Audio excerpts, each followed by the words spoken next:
Oh, Howard said. And he said, they made me put my hand on the knife. And he said, I realized right off what they were after. They just wanted me to keep me quiet, you know. And he said, this past year, he said, I wake up every night screaming. He said, it's just one nightmare right after another. And he said, I had to tell somebody. And he said, Howard, I want you to go to the police and tell them what I'm telling you. I want those guys caught. And he said, I'm scared to death of them, and so is too. And he said, I'm afraid they're going to come and try to get us. And Gary said, Howard said, are you sure that's what you want me to do, Gary? And he said, yes, it is.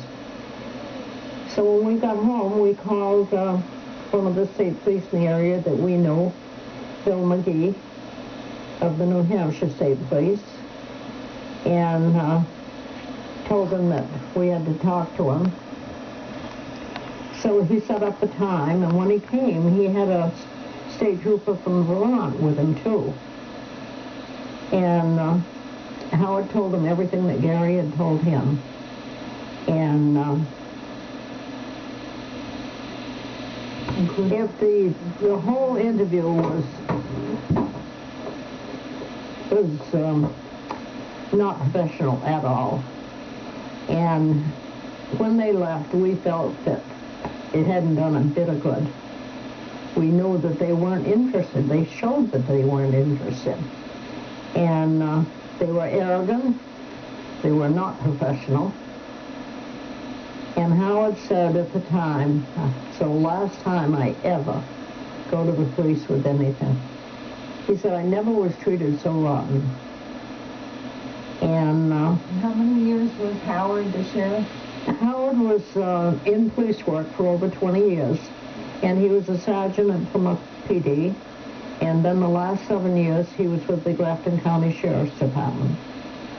And he retired for 20 years. And I said, after a short time after they left, Howard said, you know, they didn't want to investigate. They didn't want to know anything.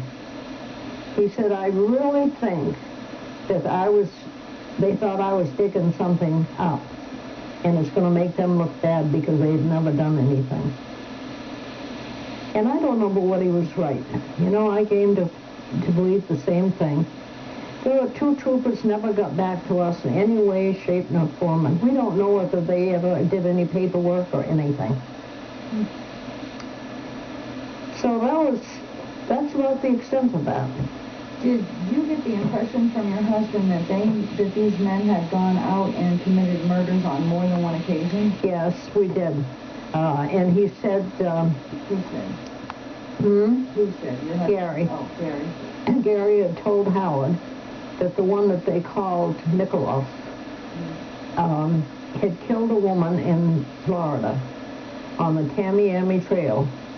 And he said he knew that for a fact. And he said any of them are capable. And he said, you know, there were quite a string of murders over in that area. And, well, we had heard about them too. But we didn't, you know, think that we were anything that we'd be interested in, you know, except you feel bad for the families. And Gary was really trying to make amends. Would you say that it was his dying wish to have these names brought into the public light and have these people apprehended? Yes, I do. Yes, I do. Because why else would he want Howard to go to the police with it? You know?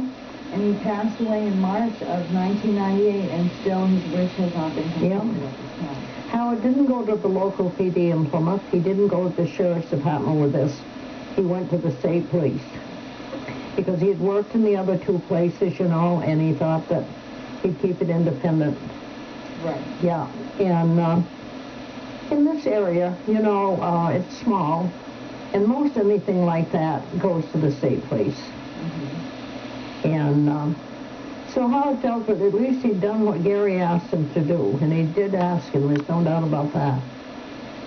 What about the other murders that were committed that were considered the Connecticut River Valley murders here? I don't remember what they were. I mean, the names and all now, but we did keep seeing things in the paper. And